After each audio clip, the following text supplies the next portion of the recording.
आप सभी को जय मसीह की। ये समय है परमेश्वर के वचन का और मैं आप सभी से निवेदन करूंगा कि आप सभी अपनी बाइबल को लें और अपने स्थान पर खड़े हो जाएं।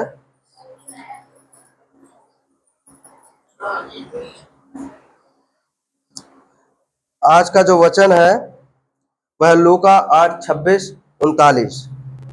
जिसके पास बाइबल नहीं है मैं भाई अनिल से निवेदन करूंगा कि वो उन तक बाइबल पहुंचा दें।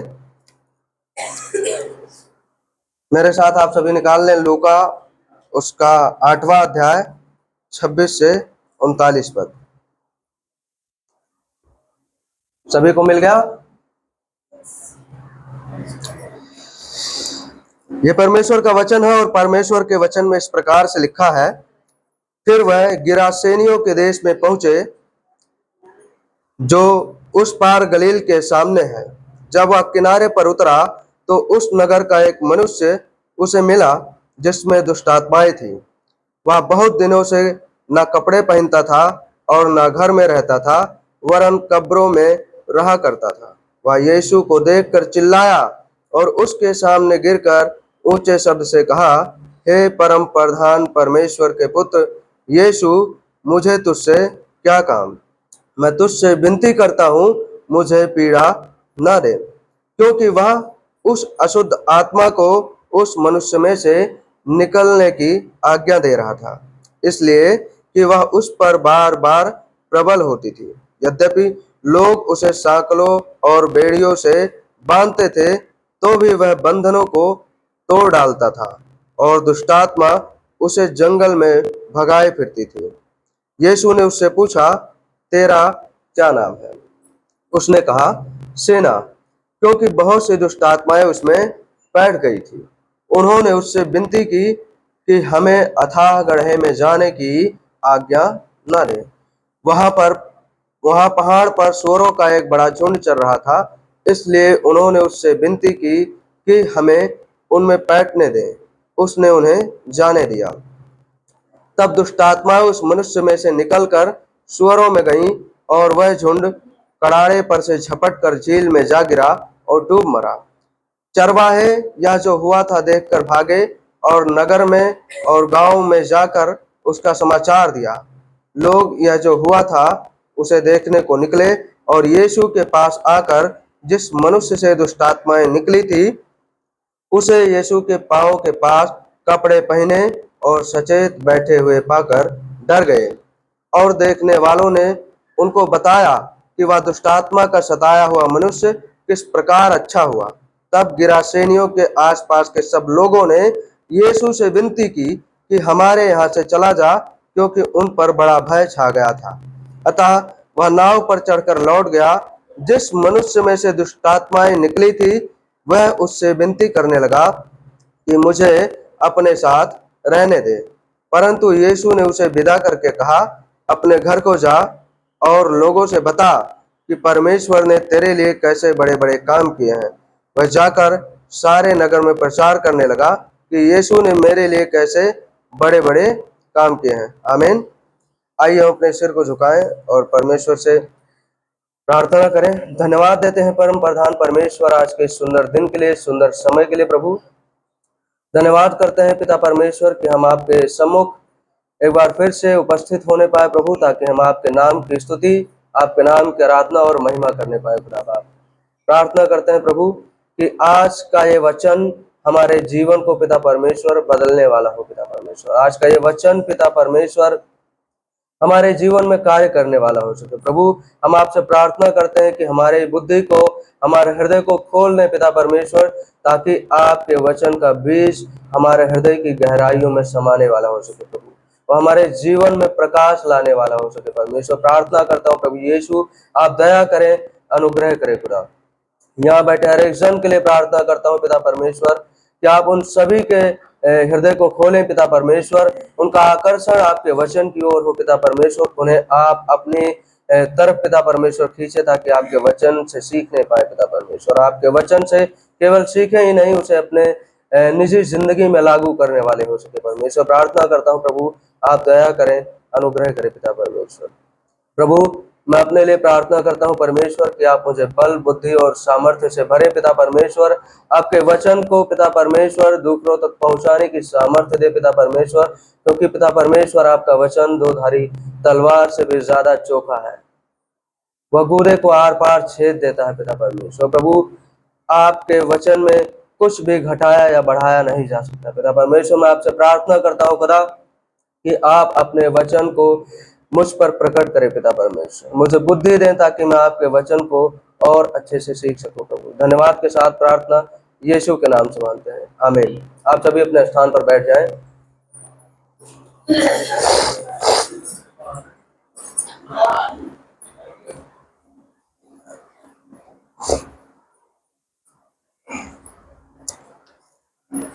अभी हमने पढ़ा लूका 8:26-39। प्रिय भाइयों और बहनों, आज का जो विषय है, हम लगातार हर रविवार लूका रचित सुसमाचार को सुनते आ रहे हैं और आज का जो विषय है वह है यीशु की परिवर्तनकारी शक्ति। आज जो हमने जिस खंड को पढ़ा उसका जो शीर्षक है वह है यीशु की परिवर्तनकारी शक्ति। उसके 4 मुख्य भाग हैं। पहला, पाप के बंधन में जकड़ा हुआ व्यक्ति, जो लिखना चाहे वो लिख सकते हैं। दूसरा है दुष्टात्माओं पर यीशु का अधिकार। तीसरा, पाप मुक्त हृदय या बदला हुआ जीवन, पाप मुक्त हृदय या बदला हुआ जीवन।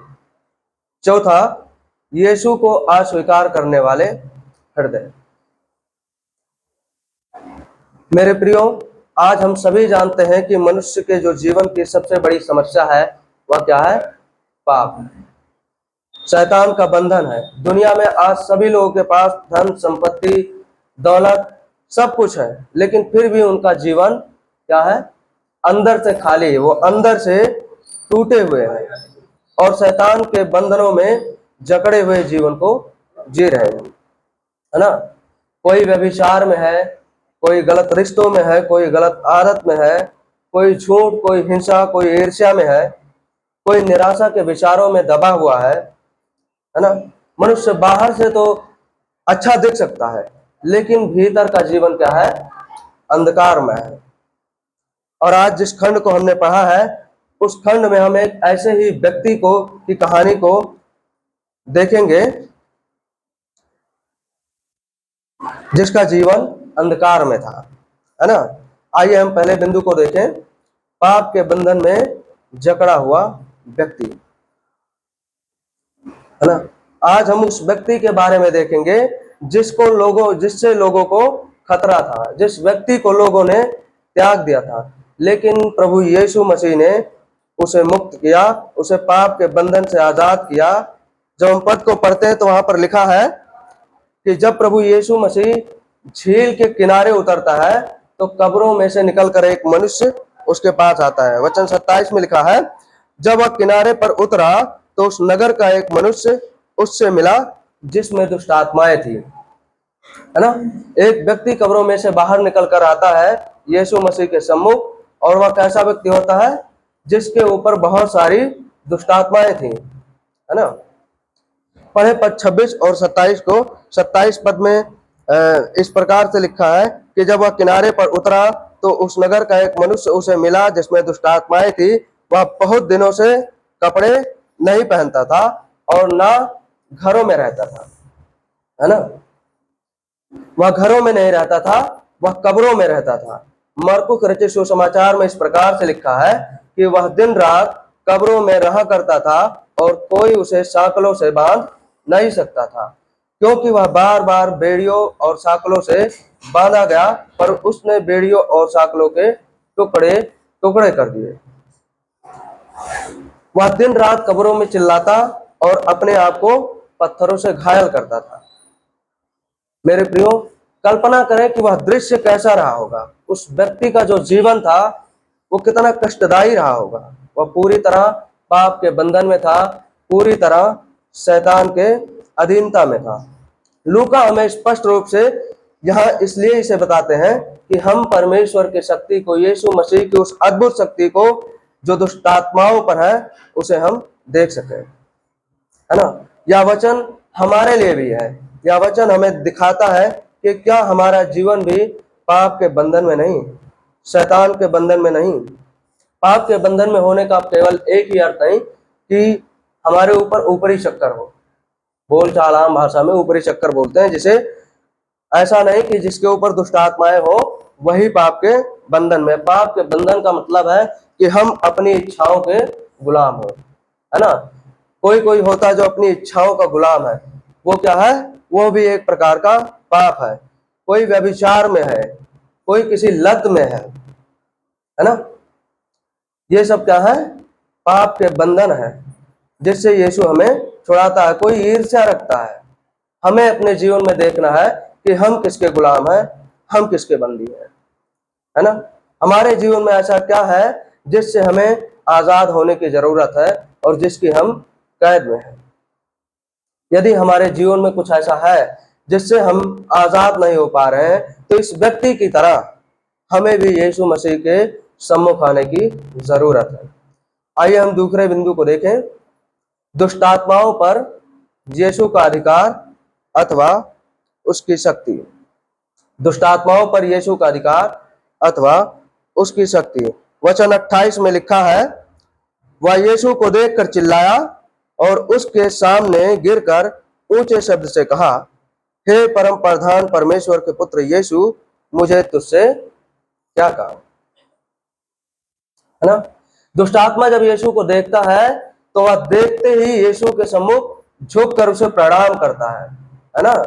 और ऊंचे शब्दों में चिल्लाकर कहता है कि हे परम प्रधान परमेश्वर के पुत्र, मुझे तुझसे क्या काम, क्या तू समय से पहले मुझे पीड़ा देने चला आया है।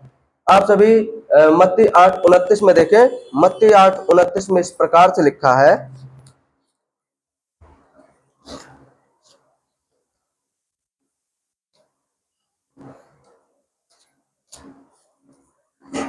मत्ती 8:29 में इस प्रकार से लिखा है, क्या तू हमें समय से पहले दुख देने आया है। दुष्टात्माएं ऐसा क्यों कह रही हैं। यहाँ पर सवाल है कि दुष्टात्माएं ऐसा क्यों कह रही हैं, क्योंकि वह जानती हैं कि यीशु कौन है ना। वह जानते हैं कि यीशु कौन है और वह क्या कर सकता है, उसकी सामर्थ्य और उसका अधिकार क्या है। यह खंड हमें दिखाता है कि यीशु संप्रभु है। उसकी प्रभुता केवल आग, हवा, पानी या प्रकृति पर नहीं, या किसी विशेष चीज पर नहीं। उसकी प्रभुता, उसकी शक्ति, उसका अधिकार सारे ब्रह्मांड पर है, क्योंकि वह कौन है, परम प्रधान परमेश्वर का पुत्र है। दुष्ट आत्माएं जानते हैं कि यीशु कौन है, वह खुदा है, वह परमेश्वर है। लेकिन क्या हम और आप जानते हैं कि यीशु कौन है। क्या हम और आप जानते हैं कि यीशु की सामर्थ्य क्या, उसका अधिकार क्या है, वो क्या कर सकता है। परमेश्वर का वचन हमसे बार बार कहता है कि सत्य, जीवन मार्ग और यीशु है, जगत की ज्योति यीशु है, स्वर्ग का द्वार यीशु है, बिना उसके उद्धार संभव नहीं है। लेकिन हमारे मन में बार बार यह प्रश्न उठता है कि यीशु कौन है ना। यदि हम जानना चाहते हैं यीशु कौन है, तो आज का यह खंड हमारे लिए महत्वपूर्ण है, क्योंकि परमेश्वर का वचन बताता है कि दुष्ट आत्माएं कहते हैं कि यीशु कौन है, खुदा का बेटा, वह स्वयं खुदा है ना। परमेश्वर का वचन कहता है कि वो खुदा है। वचन 29 में यीशु उस मनुष्य से दुष्ट आत्माओं को निकालने का आदेश देते हैं। वचन 29 में लिखा है, क्योंकि वह उस अशुद्ध आदमी में से उस मनुष्य को, उस दुष्ट आत्मा को निकलने का आदेश देता है ना। तो दुष्ट आत्माएं यीशु से क्या कहती है, और वचन कहता है कि वह इतनी शक्तिशाली थी कि वह बेड़ियों और साकलों को तोड़ देती थी। और यीशु उससे उनका नाम पूछते हैं और वह क्या कहती हैं, वह कहती हैं कि मेरा नाम सेना है। यहाँ सेना का तात्पर्य रोमी सैनिकों से है। उनकी जो सेना की टुकड़ी हुआ करती थी वो लगभग 6000 के करीब हुआ करती थी। तो यहाँ पर उसी को लिया गया है। उसमें कई हजार दुष्ट आत्माएं थी, इसीलिए वह अपना नाम क्या बताता है, सेना बताता है। वचन में लिखा है कि जब दुष्ट आत्माओं को निकालने का आदेश यीशु मसीह दे रहे थे, तो दुष्ट आत्माएं उससे विनती करती हैं कि हे परम प्रधान परमेश्वर के पुत्र यीशु, हमें उस अथाह गड्ढे में जाने की आज्ञा ना दे। है ना? अथाह गड्ढा क्या है? अथाह गड्ढा वह जगह है जहां पर यीशु मसीह इन सभी शैतानी शक्तियों को डालते हैं। अथाह गड्ढा अंधकार का वह जगह है जहां परमेश्वर नहीं, जहां केवल रोना, पीटना और दांत पीसना है ना?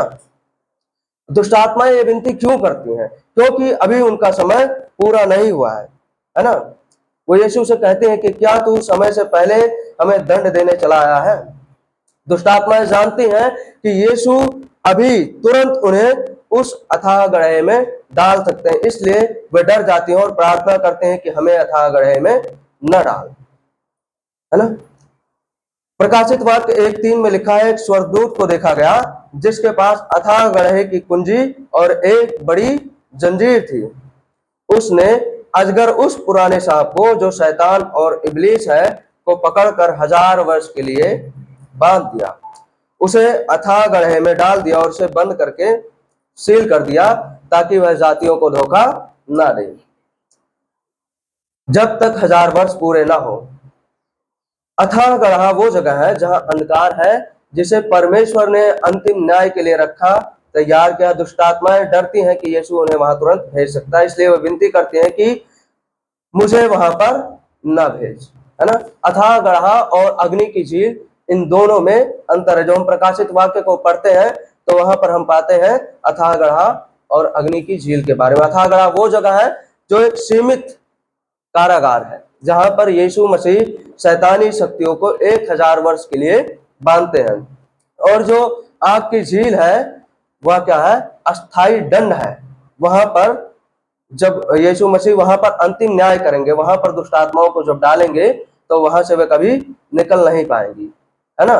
दुष्ट आत्माएं कहती हैं कि हे यीशु, हमें उस नरक जैसी जगह में मत डाल। जो अथाह गड्ढा वो कैसा है? नरक के समान है ना? जो अग्नि का झील है उसके समान है। इसलिए दुष्ट आत्माएं कहती हैं कि हे यीशु, हमें उस नरक जैसे कारागार में न डाल। है ना? यह वचन हमारे और आपके जीवन में बहुत अहम है। आगे वचन में लिखा है कि दुष्ट आत्माएं क्या करती हैं? सुअरों में चली जाती हैं, और सुअर क्या करते हैं? नदी में कूदकर मर जाते हैं। मेरे प्रियो, हमें इस खंड में क्या देखने को मिलता है? यह खंड हमारे और आपके लिए क्या दिखा रहा है? यहाँ पर हम एक ऐसे व्यक्ति को देखते हैं जिसका पूरा जीवन शैतान के बंधन में था। है ना? जो परमेश्वर से अलग होने के खतरे में था, जो पाप में था, लेकिन यीशु मसीह ने उस व्यक्ति को देखा और उसके प्रति प्रेम और अनुग्रह को दिखाया। वह कैसा व्यक्ति था? जिसे लोगों ने त्याग दिया था, जो आजादी के लायक नहीं था, जो क्षमा के लायक नहीं था, जिसका परमेश्वर के साथ कोई रिश्ता नहीं था, लेकिन यीशु ने उसका और परमेश्वर का मेल मिलाप किया, उसे पाप के बंधनों से आजाद किया। मेरे भाइयों, मेरी बहनों, प्रभु यीशु हमसे और हमारी आत्माओं से प्रेम करता हुआ चाहता है कि हम पाप में नहीं बल्कि परमेश्वर की पवित्रता में जिए। वह हमारा मित्र है।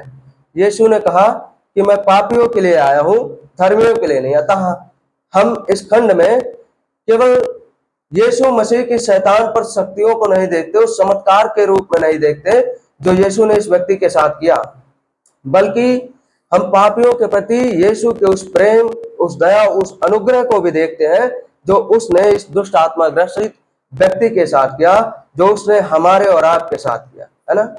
यीशु ने हम सभी के जीवनों में बहुत काम किए हैं। क्यों किया? क्योंकि वह हमसे प्रेम करता और चाहता कि हम नाश ना हो, अनंत जीवन को पाए, और हमारा जो अंतिम समय, अंतिम जीवन है वह यीशु के साथ हो। है ना? वो चाहता है कि हमारा जीवन नष्ट ना हो। आइए हम तीसरे बिंदु को देखें, पाप मुक्त हृदय या बदला हुआ जीवन। वचन में लिखा है, जब चरवाहे यह सब देखे, वचन 34 देखें, चरवाहे यह जो हुआ था देखकर भागे और नगर और गांव में जाकर उसका समाचार दिया। लोग यह जो हुआ था उसे देखने को निकले और यीशु के पास आकर जिस मनुष्य में से दुष्ट आत्माएं निकली थी उसे यीशु के पांव के पास कपड़े पहने और सचेत बैठे हुए पाकर डर गए। वचन क्या बता रहा है कि जब चरवाहों ने देखा कि यीशु ने किस प्रकार से उसके भीतर से दुष्ट आत्माओं को आदेश दिया और दुष्ट आत्माएं स्वरों में गईं और स्वरें झील में गिरकर मर गईं, तो वे डर गए और वे गांवों में गए, नगरों में गए और अपने लोगों से बताने लगे कि यीशु ने क्या किया। और उसके गांव और नगर के लोग यीशु के पास आकर उस मनुष्य को देखते हैं, तो वहां पर क्या देखते हैं, है ना? उस मनुष्य को देखते हैं जो पहले क्या था, नंगा था, जो कपड़े नहीं पहनता था, जो कब्रों में रहता था, अब वह यीशु के चरणों में है, वह अपने उद्धारकर्ता के चरणों में है। जो पागल था वह अब सचेत है। जब यह मनुष्य यीशु से मिला तो वह पाप के बंधन में था, नंगा था, लेकिन अब वह पूरी रीति से बदल चुका, वह यीशु का शिष्य बन गया है ना? जब मैं इस खंड को पढ़ रहा था तो मुझे इस खंड में सबसे ज्यादा जो अच्छा लगा वह यह है कि यीशु मसीह के प्रति उस व्यक्ति का रवैया, उस व्यक्ति का जबरदस्त परिवर्तन, उसके हृदय का परिवर्तन। जब हम पद 28 को पढ़ते हैं, वहां पर क्या लिखा है, देखिए पद 28 को, वहां पर लिखा है जब यीशु उसके पास आते हैं, है ना, तब वो क्या कहता है, उनको देखता है, यीशु को देखता है और चिल्लाता है, कहता है कि हे परम प्रधान परमेश्वर के पुत्र यीशु, मुझे तुझसे क्या काम। पद 28 में वही व्यक्ति कहता है कि यीशु मुझे तुझसे क्या काम। लेकिन आगे जब हम बढ़ते हैं और हम आगे बढ़ते हैं, पद 37 को देखते हैं और 38 को देखते हैं, तो वहां पर क्या लिखा है, वहां पर लिखा है कि यीशु तू मुझे क्या कर, अपने साथ आने दे। वचन 38 को देखें, जिस मनुष्य में से दुष्ट आत्माएं निकली थी वह उससे विनती करने लगा कि मुझे अपने साथ रहने दे, है ना? ये वचन हमें दिखा रहा है कि जो व्यक्ति यीशु से मिलने पर उससे कहता है कि मुझे तुझसे क्या काम, वही व्यक्ति अब क्या कह रहा है, कह रहा है कि हे यीशु मुझे अपने साथ आने दे। ठीक है, क्यों कह रहा है? क्योंकि उसके जीवन में प्रभु यीशु ने काम किया, है ना? उसके जीवन को यीशु ने बदला है। यीशु के आने से उसके जीवन में प्रकाश आया है। मेरे प्रिय भाइयों और बहनों, हमें देखना क्या यीशु ने जब हमारे जीवन में कदम रखा, यीशु जब हमारे पास आया तो हमारी जिंदगियों में क्या बदलाव आया? क्या हम बदले, हम आजाद हुए? क्या हम अपनी गवाही को दूसरों तक पहुंचाते हैं, है ना? यहां पर वचन में क्या लिखा है, जब यीशु मसीह से वो कहता है कि तू क्या कर, मुझे अपने साथ लेकर चल, यीशु मसीह उससे कहते हैं कि नहीं, तू मेरे साथ मत चल। यीशु मसीह क्या कहते हैं कि तू मेरे साथ मत चल, तू यहां से अपने लोगों में जा, है ना, अपने लोगों को बता। तो हमें देखना है कि क्या हम अपने जीवन से लोगों को बताते हैं। जिस प्रकार ये व्यक्ति अपने गांव में, अपने नगर में, अपने लोगों में गया और अपने लोगों को बताया कि यीशु ने मेरे जीवन में क्या किया है। उसने बताया कि यीशु ने मुझे शैतान के बंधन से, पाप के बंधन से आजाद किया। क्या हम सभी अपने दोस्तों को, अपने स्कूल में, अपने जॉब पर, अपने व्यवसाय में लोगों से बताते हैं कि यीशु ने हमारे लिए क्या किया? क्या हम बताते हैं कि यीशु ने हमारे लिए अपने आप को क्रूस पर दे दिया? क्या बताते हैं कि यीशु ने हमें चंगा किया, उसके कोड़े खाने से हम चंगे हुए? यदि हम ऐसा नहीं करते तो हम यीशु को अपने जीवन में नहीं आने दे रहे हैं, है ना? क्योंकि यीशु मसीह का वचन कहता है कि जो मुझसे प्रेम करता है वह मेरी आज्ञाओं को मानता है। और यहाँ पर जो हम देखते हैं तो यह व्यक्ति क्या करता है, यह यीशु की आज्ञाओं को मानता है और यीशु की आज्ञाओं के साथ वह अपने नगर, अपने गांव में जाता है और यीशु के किए गए कामों का समाचार लोगों को देखता है। आइए हम अंतिम बिंदु को देखें, यीशु को अस्वीकार करने वाले हृदय। वचन 36 में लिखा है, देखने वालों ने उसको बताया कि वह दुष्टात्मा का सताया हुआ मनुष्य किस प्रकार अच्छा हुआ। तब गिरासेनियों के आसपास के सब लोगों ने यीशु से विनती की कि हमारे यहाँ से चला जा, क्योंकि उन पर बड़ा भय छा गया था। अतः वह नाव पर चढ़कर लौट गया। वचन में लिखा है कि उस प्रदेश, उस देश के लोगों ने, उस नगर के लोगों ने देखा कि यीशु ने उस मनुष्य के साथ क्या किया है ना। उन्होंने देखा कि जिस रास्ते से उस गांव के लोग गुजर नहीं रहे थे, उस मनुष्य को यीशु ने चंगा किया। वह मनुष्य जिसको देखकर बच्चे डर जाते थे, लोग उसके पास नहीं जाते थे, लोग उसे साकलों और बेड़ियों से बांध देते थे, यीशु ने उसे आजाद कर दिया। लेकिन फिर भी लोग क्या कह रहे हैं यीशु से कि तू क्या कर, चला जा। वो ऐसा क्यों कह रहे हैं? वो ऐसा डर की वजह से कह रहे हैं। पहला, वचन 33 में लिखा है, जब दुष्ट आत्माएं स्वरों में जाती हैं तो सुअर क्या करते हैं, झुंड, जो सुअरों का झुंड होता है वो झील से गिरकर मर जाता है। वो अपने आर्थिक हानि और आत्मिक अज्ञानता और भय के कारण यीशु से चले जाने को कहते हैं। उनके जो जीवन यापन का साधन था, उनका जो आमदनी का जो स्रोत था, वो सुअर, वो क्या हुए थे, मर गए थे, इसलिए उन्होंने उसे जाने के लिए कहा, है ना। इसे हम एक उदाहरण के तौर पर समझेंगे। एक ऐसा व्यक्ति जो पाप में था, जो जुए की लत में था, शराब की लत में था, और यीशु उसके सम्मुख आते हैं और उसे क्या करते हैं, स्वस्थ करते हैं, उसे चंगा करते हैं, उसे आजाद करते हैं। लेकिन उसके दोस्त जिसके साथ वह शराब पीता था, वह क्या होते हैं, असहज हो जाते हैं। क्यों? क्योंकि उनके मस्ती का साधन, है ना, उनका साथी बदल गया। यही हाल गिरासेनी के लोगों की थी। वह बदलाव से डर गए, है ना। उन्होंने सोचा कि यीशु के आने से हमारे जीवनों में कई प्रकार के बदलाव हो जाएंगे, है ना। जैसे हम सभी सोचते हैं, मैंने बहुत सारे ऐसे लोगों को देखा है जो चर्च भी आते हैं और अपने उस निजी जिंदगी को भी जीते हैं जो पहले जिया करते थे, है ना। बहुत सारे ऐसे लोग हैं जो सोचते हैं कि मैं प्रभु को भी प्रसन्न रखूं और अपनी उस जिंदगी में भी जीऊं जो मैं पहले जिया करता था, है ना। लेकिन गिरासेनी के लोग जानते हैं कि यीशु के आने से हमारे जीवन में बदलाव आएगा, और वो बदलाव से डर गए। वे नहीं चाहते कि उनका जीवन बदल जाए, है ना।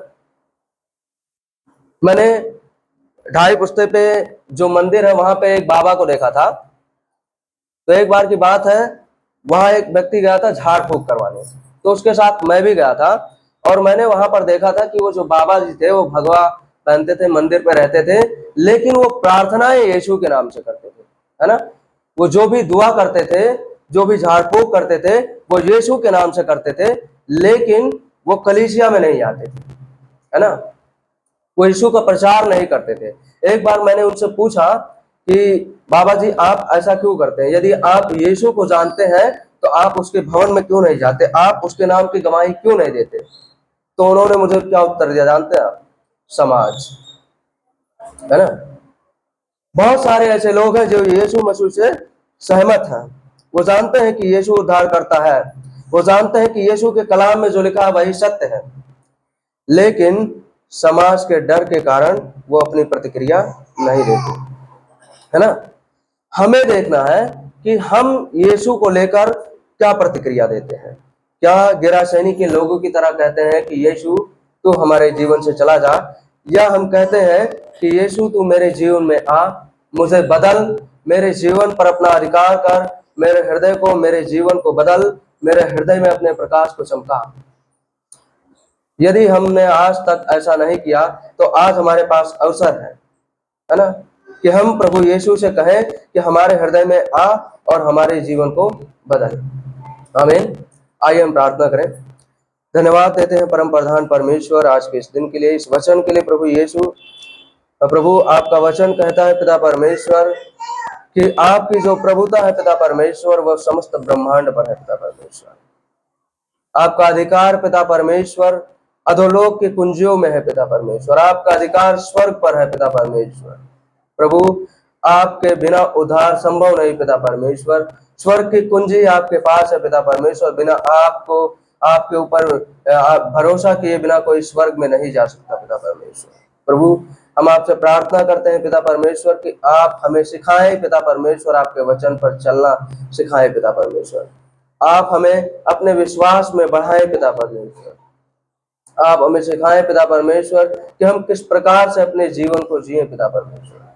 और पिता परमेश्वर, जिस प्रकार ने आपने इस दुष्टात्मा ग्रसित व्यक्ति के जीवन में कार्य किया पिता परमेश्वर, हम आपसे प्रार्थना करते हैं हम सभी के जीवनों में उसी प्रकार से काम करें पिता परमेश्वर। हमें अपनी आज्ञाकारिता में चलने वाला बनाए पिता परमेश्वर, क्योंकि यह हमसे खुद से संभव नहीं पिता परमेश्वर, परंतु आप हमें अपनी सामर्थ्य से भरे, ताकि प्रभु यीशु हम आपके नाम की गवाही अपने जीवन से देने वाले हो सके पिता परमेश्वर। अपने जीवन से लोगों को बताएं कि यीशु कौन है, बताएं कि यीशु ही सच्चा परमेश्वर है, यीशु ही एकमात्र उद्धार करता परमेश्वर है। प्रभु प्रार्थना करते हैं प्रभु आप दया करें, अनुग्रह करें पिता परमेश्वर।